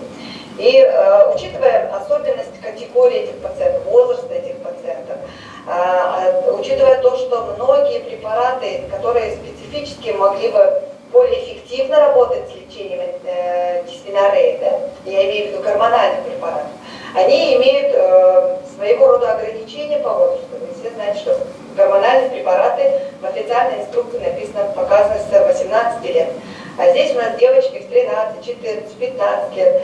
И, естественно, поиск вот таких безопасных методов профилактики, они очень важны. И когда мы составляем какие-либо клинические протоколы по данной проблеме, и вот в пункте профилактики с нас всегда требуют такие методы профилактики, которые обладают высокой степенью доказательности. Поэтому, ссылаясь на это исследование, проведенное нашим докторантом, да, Динарой Сандибаевной, можно смело рекомендовать и говорить о методе как отдельном вмешательстве, да, профилактики первичной дисменоррhеи. Что еще хотелось бы сказать? Что-то еще хотелось сказать, но, может, вспомню. Поэтому очень важно, актуально, данная работа решает очень важную практическую задачу в отношении проблем именно девочек-подростков. Спасибо. Спасибо большое, Айнур Серикбаевна. Пожалуйста, кто еще желает выступить? Раушан Габасовна, пожалуйста, вам слово. Спасибо. Уважаемый председатель, уважаемые члены диссертационного совета, всех вас приветствую я. Данная работа нашей нашего диссертанта Ульжановой Динары Сандибаевны, я считаю, является актуальной. Во-первых, тема диссертации посвящена именно детской гинекологии. И детской гинекологии, вот как сейчас вы передо мной сказали, действительно, вот эта дисфенория занимает ведущее место. Почти в нашем регионе, допустим, при обследовании девочек мы обнаружили, что более 80% девочек страдает данной патологией. На самом деле, вы знаете, работ очень мало по детской гинекологии у нас в Казахстане.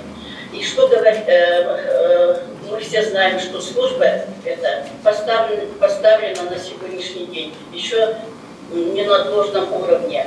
В многих регионах работа требует улучшения, конечно.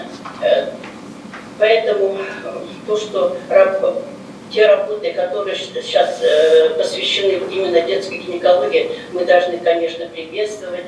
И тем более данная работа посвящена улучшению репродуктивного здоровья девочек, да, вот именно улучшению, оздоровлению девочек с дисфенорией. Поэтому, конечно, эта работа имеет огромную практическую ценность.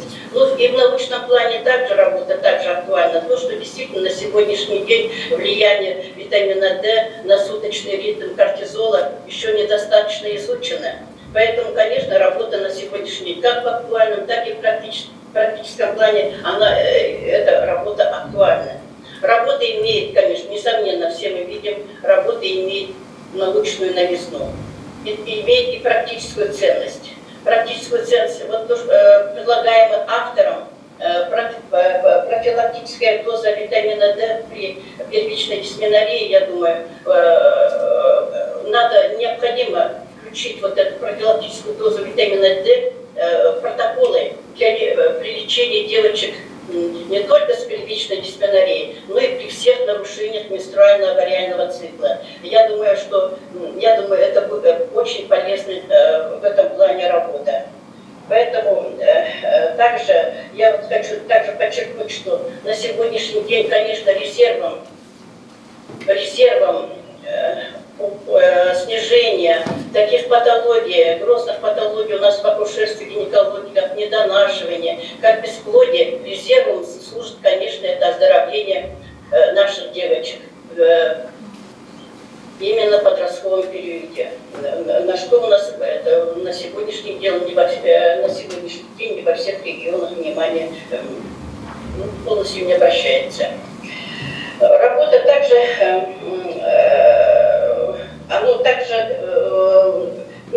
имеет практическую, и это, как я сказал, также и научную, также значимость работы имеет.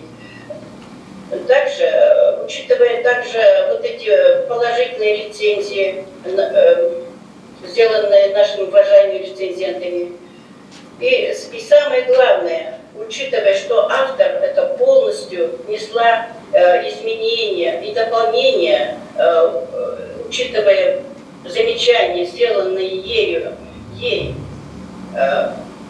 экспертным советом по общей медицине в своей работе, она полностью сделала, в общем, учла все замечания. Я считаю, что наша диссертант, она заслуживает звания доктора медицины. Спасибо, Раушан Габасовна. Есть желающие выступить? Я тоже хочу добавить, чтобы я рецензент, из нас рецензентов не надо добавить, но так как тут говорили с точки зрения гинекологии, мне хотелось бы добавить, если можно. Можно? Да, пожалуйста. Дело в том, что уже с точки зрения эндокринолога очень часто умаляется роль именно той части эндокринологии, которая называется нутрициологией. И умаляются те микро-макроэлементы и витамины, которые просто необходимы организму. С одной стороны, вроде бы кажется, почему оказывается эта взаимосвязь. Вот из нормального уровня витамина D синтез гормонов-то будет проходить, но он не будет проходить в том ракурсе, что потом бы не было бы высокого уровня и низкого уровня, то есть не были бы нарушены, хотя и в пределах нормы, колебания. потому что витамин D иначе называется гормоном D. Он действует опосредственно через ядерный рецептор всех абсолютно в клетках организма, и он ответственен за полноценный синтез, как трансляцию, транскрипцию и репликацию ДНК и РНК. То есть без него может вообще происходить эпигенетические сдвиги. Поэтому эта работа реально имеет большое значение, потому что у нас умаляются, особенно в наших странах, в отличие от Европы, значение именно витамина D. А то, что на сегодняшний день, если еще хорошо, что он бывает не в дефиците, но он у всех детей в недостаточности, это очень легко объясняется.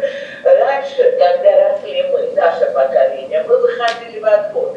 А сейчас все дети сидят дома в гаджетах. Они не попадают на улицу в то время. Это ранняя солнечная волна, когда ультрафиолетовый имеет длину 290-320. Как только доходит волна или ниже, или выше, кожа уже не синтезирует витамин D. Поэтому это определенные часы на рассвете и определенный час на... Добрый день всем. Мне хотелось бы остановиться на практической значимости этой работы. Я 35 лет работаю детско-подростковым гинекологом, и проблема дисменореи это первичной, вторичной, также не установленная, одна из основных. Нужно отметить, что боль, которую девочка, подросток ощущает во время месячных, оно очень влияет на качество жизни подростка, на успеваемость и на коммуникативные ее с родителями, с подростками и с окружающими. И снятие этой боли это очень важно. Мы в своей практической деятельности применяем, конечно, нестероидные противовоспалительные средства, это коки, но они имеют ограничения некоторые по возрасту, по экстрагенитальным каким-то ее заболеваниям. Поэтому это применение в профилактических дозах витамина D это еще один кирпичик это в лечении этого заболевания, как дисменорея. Считаю, что все средства хороши для улучшения качества жизни подростка, от менархии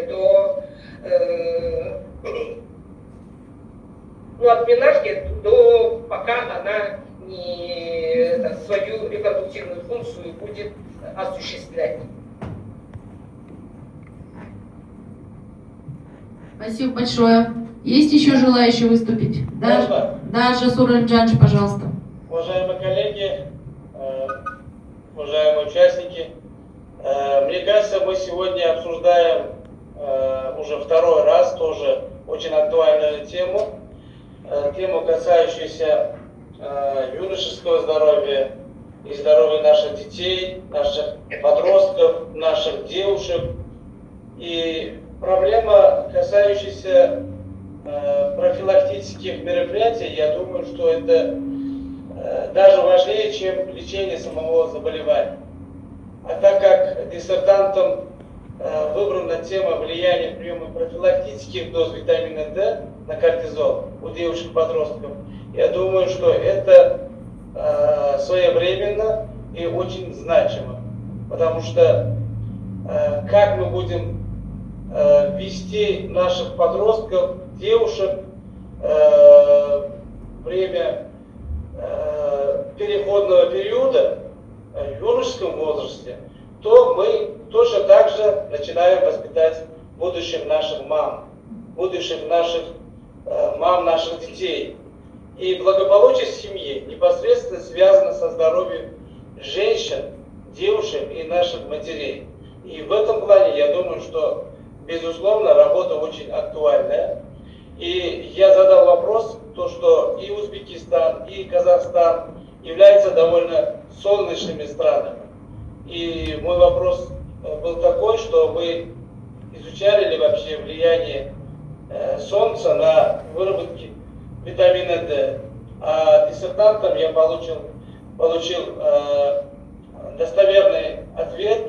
И действительно сложная ситуация, связанная с пандемией, с COVID-19, показала то, что и у узбеков, и у казахов, и других национальностей, которые живут в солнечных краях, имеются те или иные моменты, связанные с дефицитом витамина D. То есть солнце не полностью возмещает содержание витамина D. И в этом плане для профилактических доз применения витамина D является очень важным и для организма девушек, и для роста, и для профилактики различных, не только гинекологических и других соматических заболеваний, таких как эндокринные, другие там соматические, неврологические заболевания и другие. И в этом плане тоже работа, конечно, имеет свою ценность. И в научной новизне тоже диссертантам указаны такие исследования. То есть она изучала слюну. Я думаю, что слюна, как и другие наши биологические жидкости, отражает состояние в целом организма. И это является самым простым, самым несложным методом исследования. Исследуя слюну, мы можем поставить первичные такие вот диагнозы, которые могут определить дальнейшее ведение или дальнейшее лечение каких-либо заболеваний. И в этом плане, я думаю, что научная новизна тоже правильно сформулирована. Я думаю, что это первые шаги, и дальше надо будет глубже изучить вот эти состояния, связанные с женским здоровьем и с первичными дисменорией и другими заболеваниями, которые ждут своего решения. Я полностью поддерживаю и призываю всех членов диссертационного совета поддержать эту работу. Спасибо огромное. Спасибо, Жасур Алимджанович. Есть ли еще желающие выступить? Да, пожалуйста. Жанна Тюмибаевна. Здравствуйте, коллеги. Согласно со всеми предыдущими высказываниями, работа на самом деле актуальна. Как мы видим сейчас, у нас в работе в клинике очень много женщин, страдающих бесплодием. Как раз актуальная тема девочек-подростков, если в профилактической дозе D-витаминов получать, если они будут развиваться. И я так думаю, что мы меньше будем видеть бесплодных женщин, поэтому я считаю, что работа достойна защиты. Актуальность, новизна и выводы, они, достойны защиты, поэтому желаем удачи. Спасибо всем. Спасибо большое. Предоставляется заключительное слово докторанту Кульжановой Динаре Сандибаевне.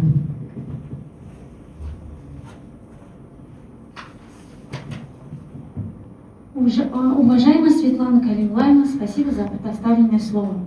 Уважаемый председатель и член диссертационного совета, уважаемые коллеги, позвольте выразить благодарность всем, кто принимал участие в подготовке, защите и обсуждении нашей докторской диссертации. Прежде всего, хочу выразить благодарность председателю управления ректора Западно-Казахстанского медицинского университета имени Марата Успанова Абилову Талгару Сатыбаевичу, председателю диссертационного совета Сахановой Светлане Калиулаевне, заместителю председателя диссертационного совета Айнур Аманжолқызы, ученому секретарю диссертационного совета Мусиной Айгуль Закариевне, постоянному члену диссертационного совета доктору медицинских наук профессору Ризаеву Жасуру Алимджановичу за предоставленную возможность защиты в данном диссертационном совете. Выражаю благодарность официальным рецензентам, PhD-ассоциированный профессор Тулетовой Айнур Серикбаевне и ДММ профессор Георгадзе Елене Романовне за объективные отзывы и общую положительную оценку нашей работе. Разрешите выразить благодарность временным членам диссертационного совета, КМН ассоциированный профессор Нурхасимовой Нарушан Габасовне, PhD-ассоциированный профессор Амирбековой Жанне Тюмибаевне, а также PhD Смайловой Лязат Кенжебековне за оказанную поддержку в данном диссертационном совете. Хочу поблагодарить зарубежного консультанта, MD, PhD профессора Эдгара Станкевичуса. Спасибо за вашу неоценимую помощь, советы и поддержку. Выражаю огромную благодарность своим научным консультантам, PhD ассоциированный профессору Манжолкызы Айнуру и PhD КМН ассоциированный профессору Сапарбаеву Самат Саатовичу за неоценимую помощь, ценные советы и поддержку на всем протяжении исследовательской работы. Слова искренней признательности выражаю руководителю и коллективу кафедры нормальной физиологии за помощь на всех этапах проведения исследований. Благодарю семью, друзей, которые были рядом и поддержали меня. Благодарю. Спасибо, Динара Сандыбаевна. Позвольте перейти к выборам счетной комиссии в количестве 3 человек из состава диссертационного совета, за исключением председателя диссертационного совета, и назначить председателя счетной комиссии Смаилову Лазат Кинжипековну. Слово предоставляется заместителю председателя диссертационного совета в лице председателя счетной комиссии Смаиловой Лазат Кинжипековне для избрания членов счетной комиссии. Благодарю, уважаемый председатель диссертационного совета, уважаемые члены диссертационного совета. Позвольте представить членов счетной комиссии в лице доктора медицинских наук, профессора, ректора Самаркандского государственного медицинского университета Ризаева Жасура Лимжановича и PhD ассоциированного профессора Амирбековой Жанны Туймебаевны. Кто за данный состав счетной комиссии, прошу проголосовать. Кто за? Против, воздержавшихся нет. Состав счетной комиссии утверждается единогласно. Согласно приказа 421 от 20 августа 2025 года, глава 3, пункт 33-34, члены диссертационного совета, которые являются научными консультантами, непосредственно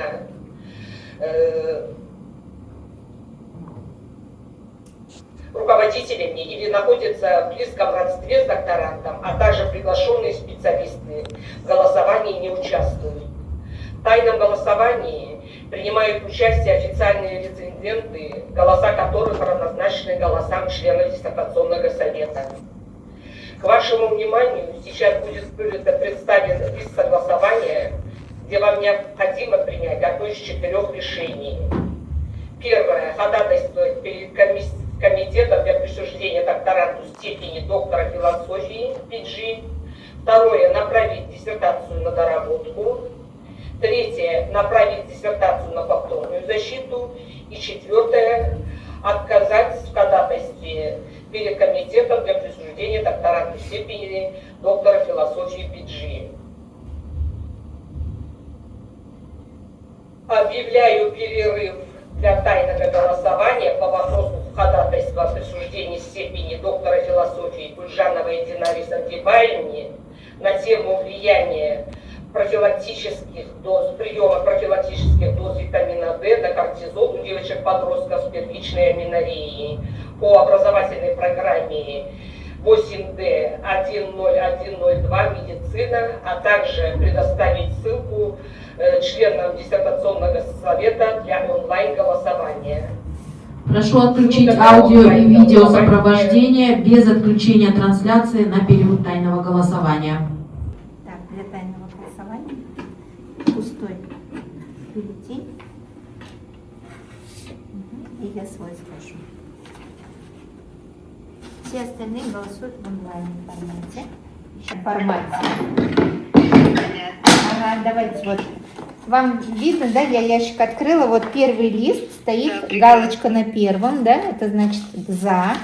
И открываю второй лист, тоже вот первая галочка «за». В итоге здесь у нас 6 голосов плюс 2 очных офлайн, это председатель и ученый-секретарь, и в итоге получилось 8 голосов плюс. Благодарим за работу. Для оглашения результатов тайного голосования слово предоставляется председателю счетной комиссии Смаиловой Лазат Кинжипековне. Уважаемый председатель диссертационного совета, уважаемые члены диссертационного совета, счетной комиссии в лице председателя Смаиловой Лазат Кинжипековны и членов счетной комиссии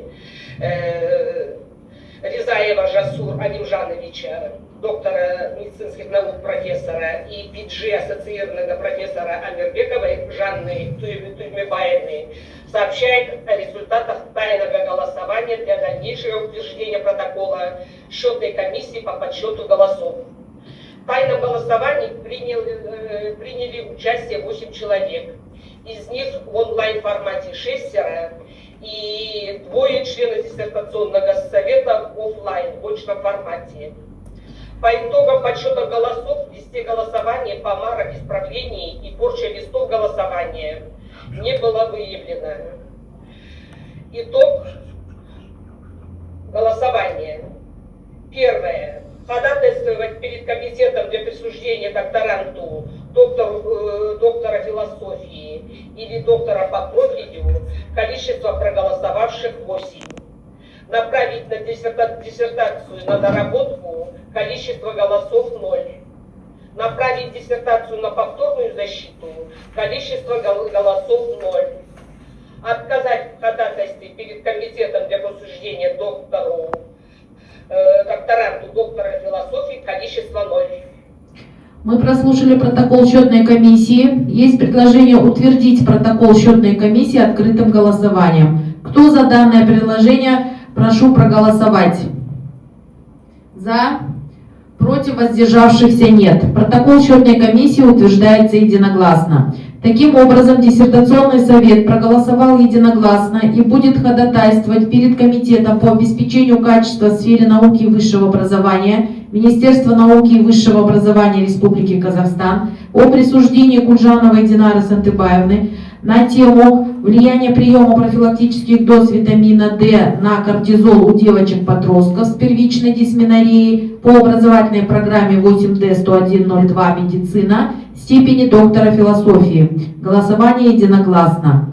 Заключение диссертационного совета принимается в следующей редакции. Диссертационный совет по образовательной программе 6D-110-100, 8D-101-02 «Медицина» при ЗКМУ имени Марата Оспанова на основании публичной защиты диссертационной работы Кульжановой Динары Сантыбаевны на тему влияния приема профилактических доз витамина D на кортизол у девочек-подростков с первичной дисменореей по образовательной программе 8D-101-02 «Медицина» по результатам тайного голосования ходатайствует перед Комитетом по обеспечению качества в сфере науки и высшего образования Министерства науки и высшего образования Республики Казахстан о присуждении степени доктора философии Кульжановой Динаре Сантыбаевне.